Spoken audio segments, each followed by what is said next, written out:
All right, once again, we back again with the oldest cash flow club in history. Our oldest cash flow club. Cash flow is supernatural, it's fruitfulness, abundance, cash flow, land flowing with milk and honey. This is abundance, this is prosperity, this is supernatural. This is the original design for humanity.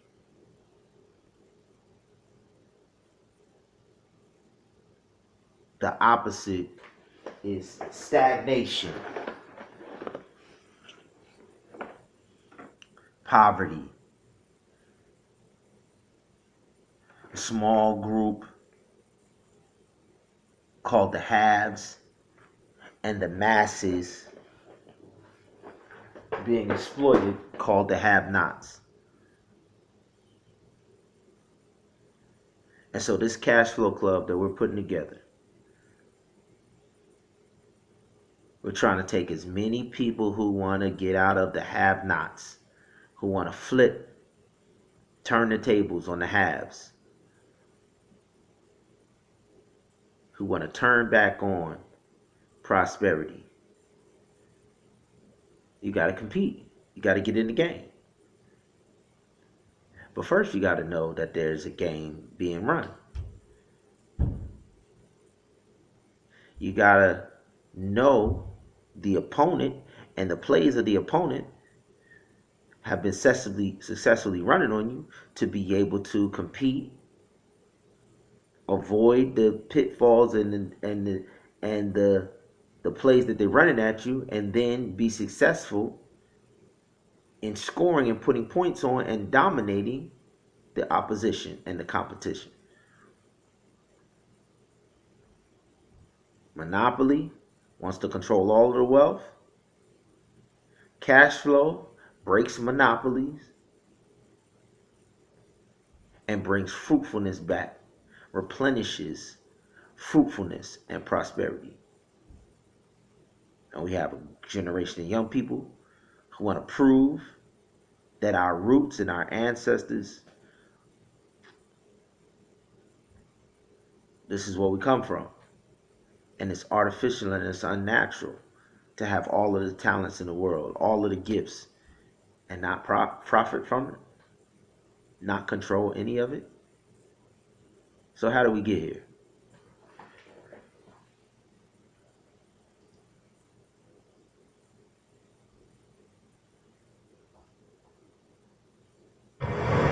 But the question is, how did America, one of the wealthy countries in the world, but the question is, how did it accumulate its wealth?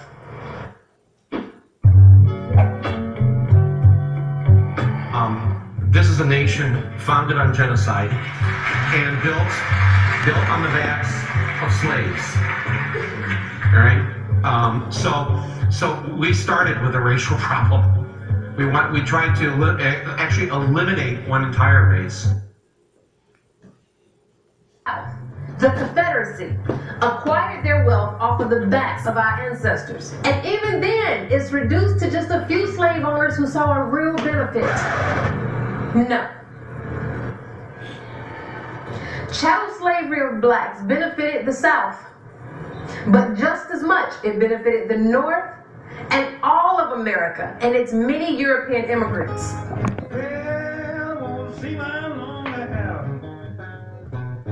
America's economic structure was propelled by its dominant export, sold throughout the world, cotton. This one crop provided over half of all U.S. exports earnings. And by 1840, 60% of the world's cotton was grown, picked, and labored over for free by our ancestors. These plantation owners were raking in money, accumulating great wealth, and never having to pay one dime to their laborers. But the North was just as involved. The North developed a variety of businesses that provided services to the slave South, like textile factories, insurance companies, shippers, and cotton brokers. But it doesn't stop at the slave owner or the businesses that provided the services to the slave system. Banks, yes. Bankers on Wall Street made millions selling goods to the South, along with giving loans and creating banks to finance Southern plantations. And much of this same wealth they still have today. Let me give you some examples. J.P. Morgan and Chase Bank admitted that between the years of 1831 to 1865, two of their predecessor banks, Citizens Bank and Canal Bank in Louisiana, accepted 13,000 slaves as collateral on loans that slave masters defaulted. One of the more successful banking families that built much of their wealth on the slave trade was the Brown family, more commonly known as the Brown Brothers and Harriman Company, which is the oldest and largest private investment bank. The Brown Brothers owned hundreds of slaves. This family dominated the cotton industry. They made a huge fortune by lending millions to Southern planters and cotton brokers. Another portion of their wealth came by renting and the sales of slave ships they sold to slave merchants.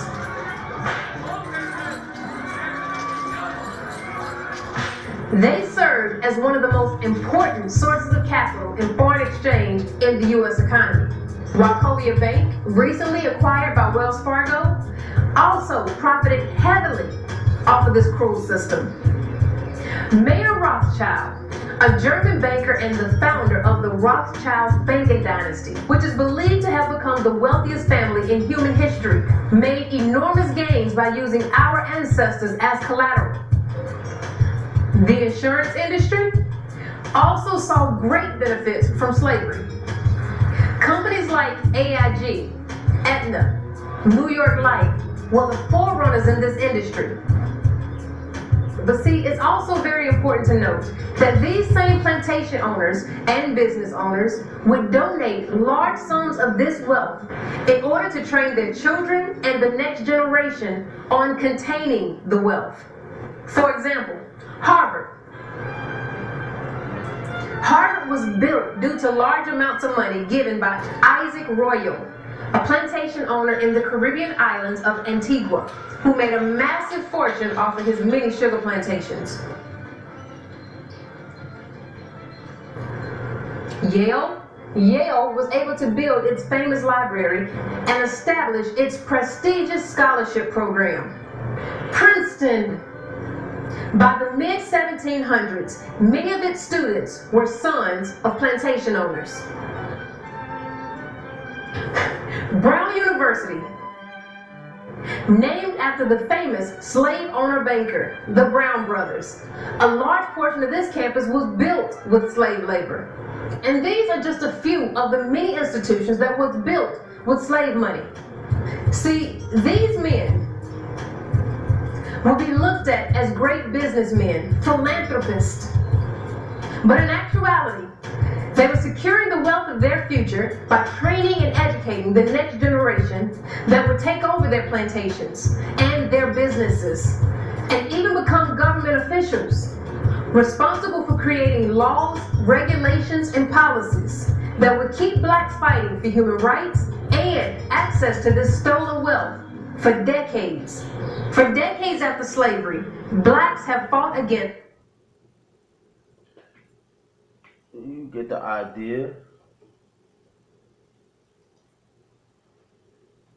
So that's just a taste of how we got here. So how do you move forward? What's the solution?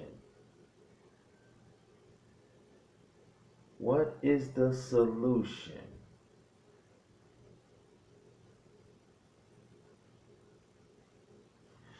When they create artificial separate foreign markets and currency exchange, it's your God-given birthright to compete.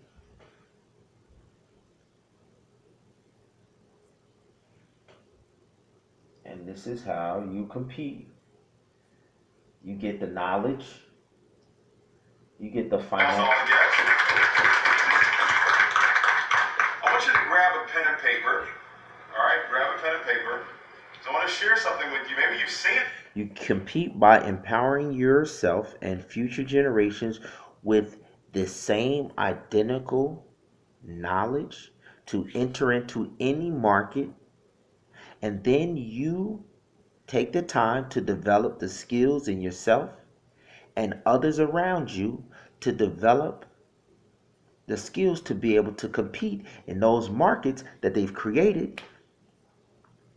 There's nothing stopping us from getting the knowledge and information of where they're moving assets to, and taking $1,000 and growing $1,000 into millions of dollars in a 12-month period. It's nothing stopping us except buying into the fake narratives and the fake system and the fake education and the fake everything that's meant to cause a knowledge gap, a economic gap, a wealth gap, a racial gap,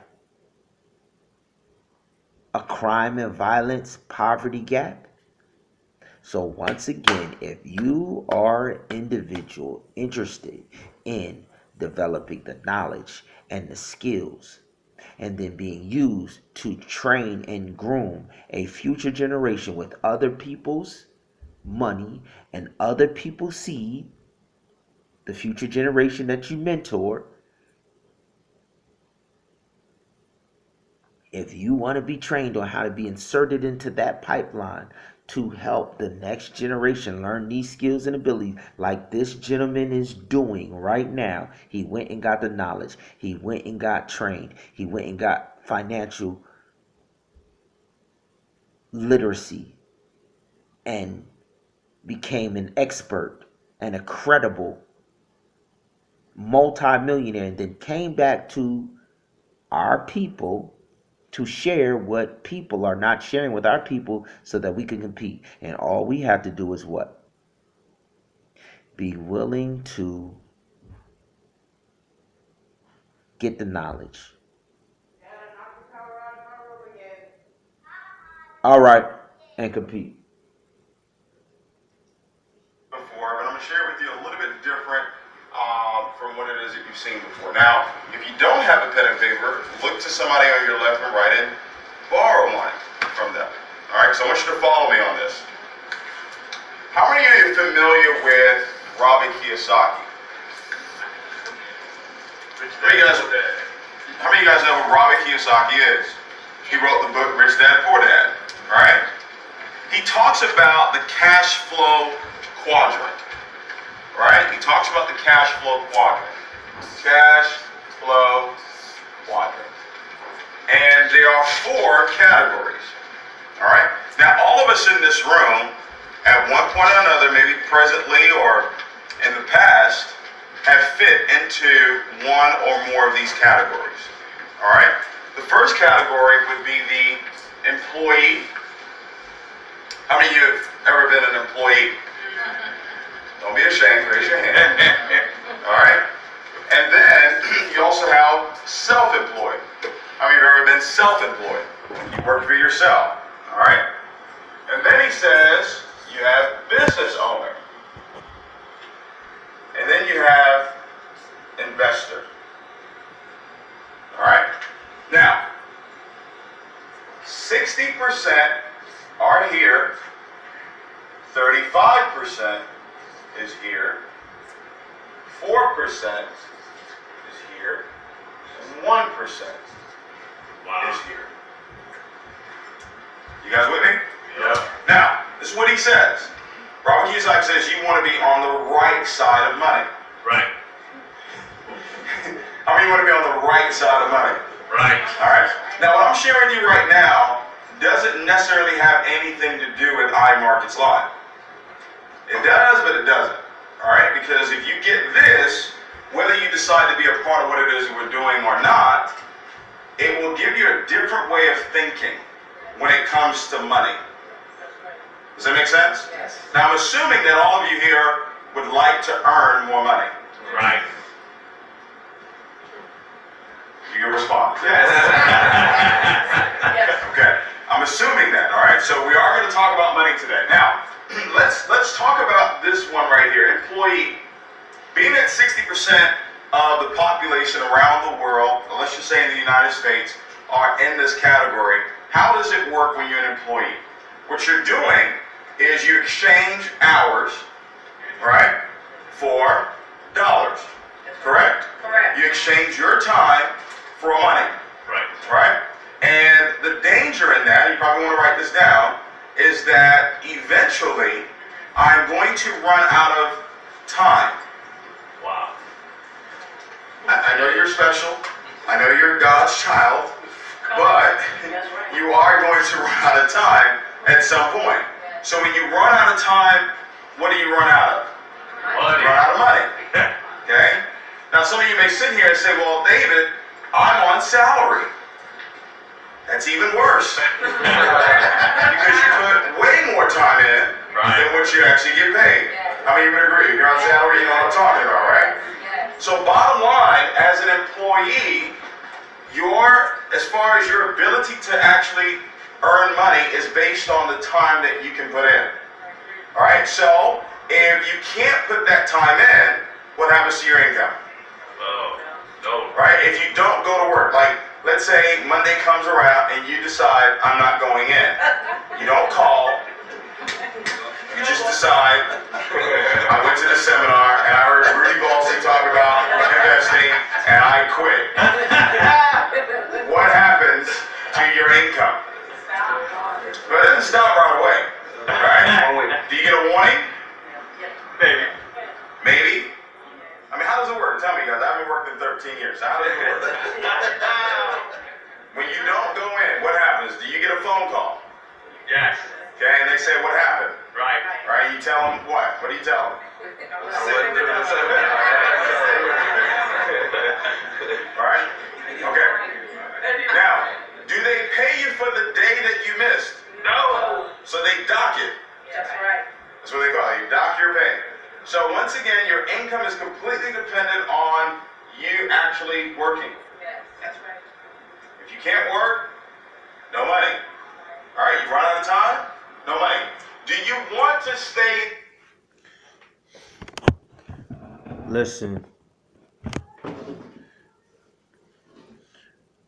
we have a network of individuals like this gentleman in 8 different categories.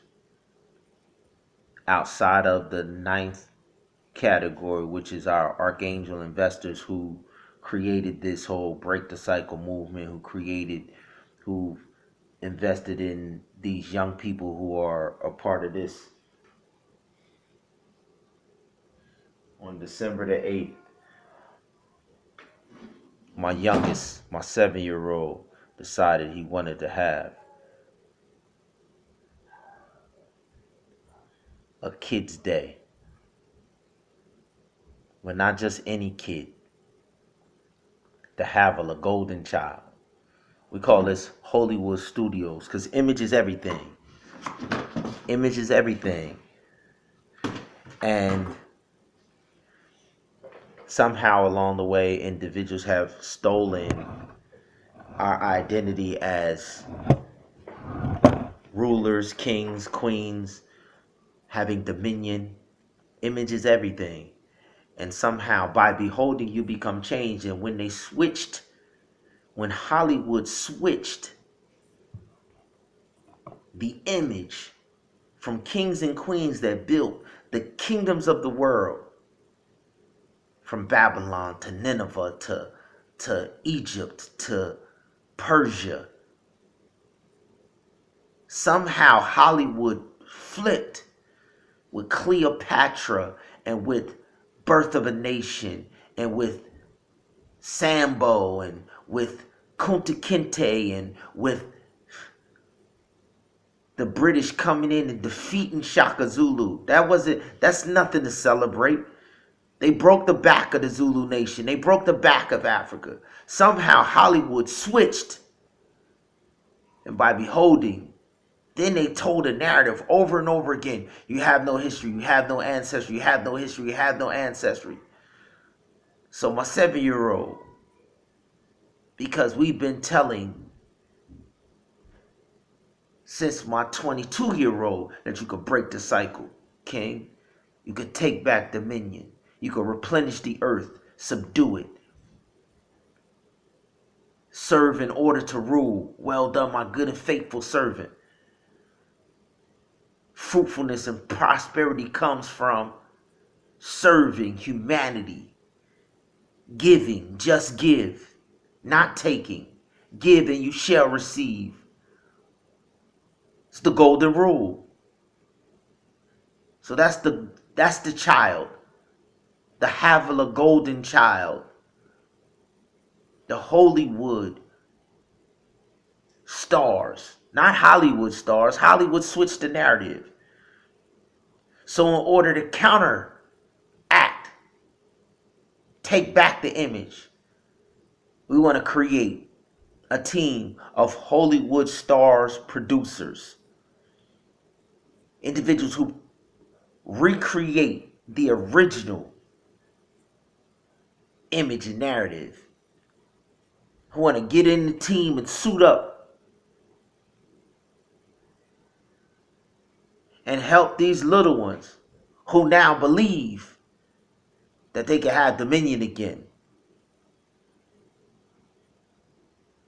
And they just need a team around them that will give them the skills and the tools. And then there's individuals like this from our community who've already been successful, who are already committed to giving them the blueprint. You heard him say he hadn't worked in 13 years. Multi-millionaire. In the same markets where I showed you earlier in another video that he took a little 15-year-old and exposed him to foreign currency exchanges. It's foreign from us. It's not foreign to them. It's foreign to us. Out of the reach of us. And he's gone into these same markets, and we have individuals in many different streams, just like this individual with blueprints. And we just are building a bridge between these successful individuals. The bridge is you.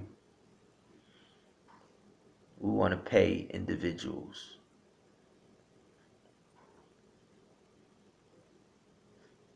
who come from where we come from, who are raising the same children we're raising. We want to pay individuals to be trained, to learn the principles and the blueprints that these individuals hand down in 8 different categories, 8 different streams. Foreign markets, foreign currencies exchanged, foreign pots of gold that they're mining constantly, all while teaching our people false information. Watch this. Watch this. This is what they teach our community. Watch this.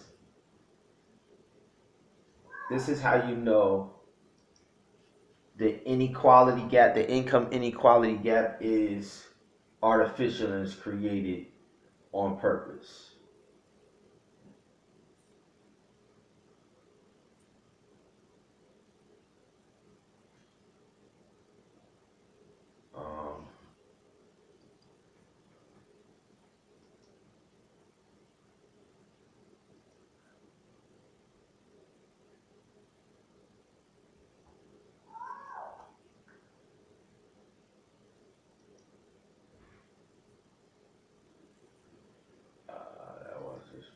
Watch this.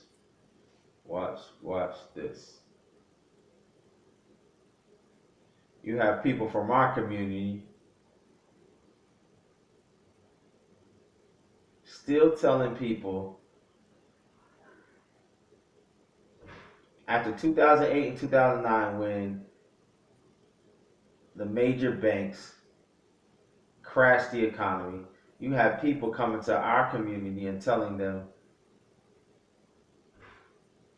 put your money in black banks.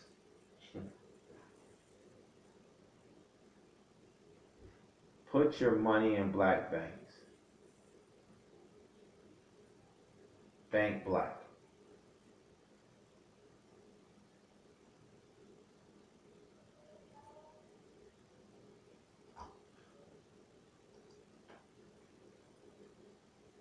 As if the color of the banker matters when they're crashing the economy. What does it matter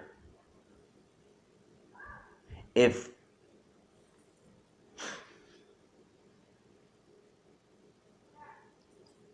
the color of your banker or not? Bank black. That is the most ignorant. Bank black.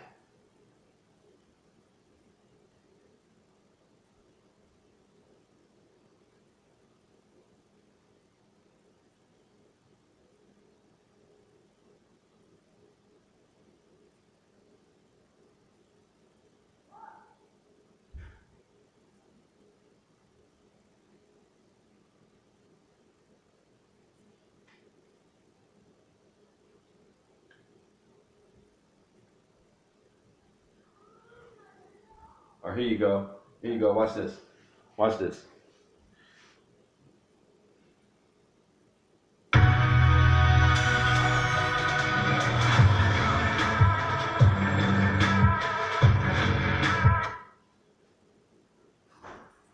Make it easy on the parents because it was $300 for each kid to play. Yeah. So what I did was provided a way for one forms and helmets and licenses and and we got with a bunch. I'm gonna start my own league, and I got with one of the coaches from the teams that where there were hood kids, but I just didn't like the league, and I didn't. Mine was, wow, I really want the kids in the hood to experience what my son has experienced. So the next year, my son played in a league where he was in a league where there were hood kids, but I just didn't like the league, and I didn't feel like it was benefiting the community. So I was like, the next year, I'm gonna start my own league, and I got with one of the coaches from the teams that was in the league that I was in, and we got with a bunch of other coaches and some volunteers and some people who believed in what we believed in, and put up $1 million and secured a few fields and got some uniforms and helmets and licenses and agreements and understanding. And we started the Snoopy Football League in 2005, and it was just something that I wanted to do to make it easy on the parents because it was $300 for each kid to play. Yeah. So what I did was provided a way for one single parent to pay for 3 kids to play. Wow. So if it was one kid in the house, it cost $100. The second kid, it cost $50. And if it was a cousin that lived down the street, you can put him on that same plan, and that was $50. So it was a total of 3 kids for $200 if you use that plan. Right. And that helped a lot of single mothers at that time. So once again, I'm gonna show you what they doing in our community. This man took multiple teams. He got a whole league of young people for 14 years. 14 years. On the other side of the track, they taking a little boy in Iowa, 15 years old, and by the time he's 19, he's a millionaire. He got hundreds of kids for 14 years. And the only person who benefited from the football league is him. He got a TV deal with Netflix.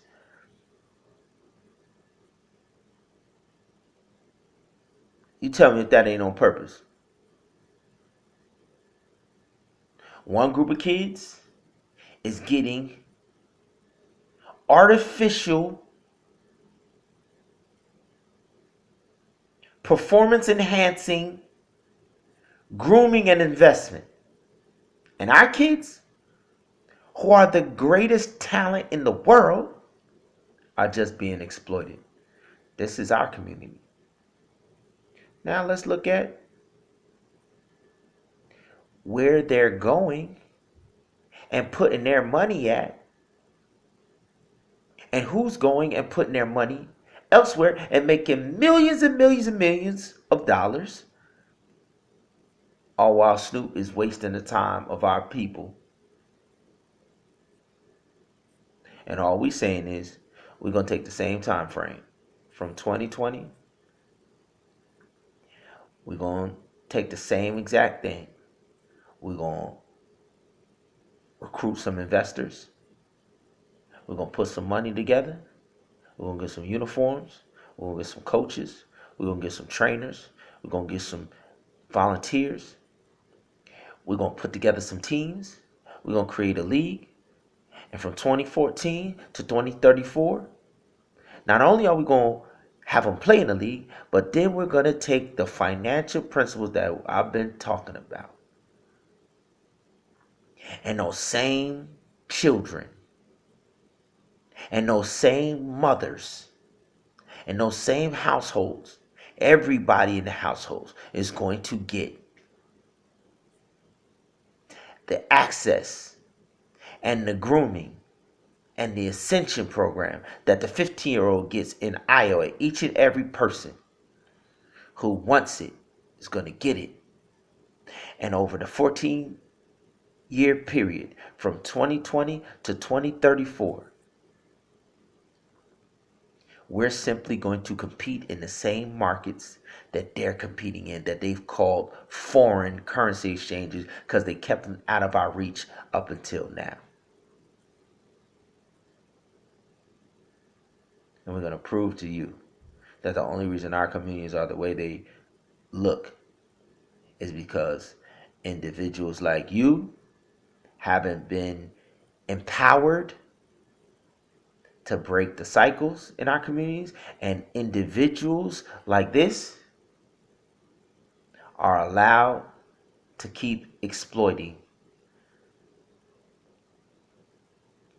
These are what you call the crabs in the bucket. So once again, if you want to be a part of the solution, if you want to join a team and learn how to groom and mentor so that you can raise the next generation of financial free and empower our communities to flip the slums, then we want you to join us. Peace.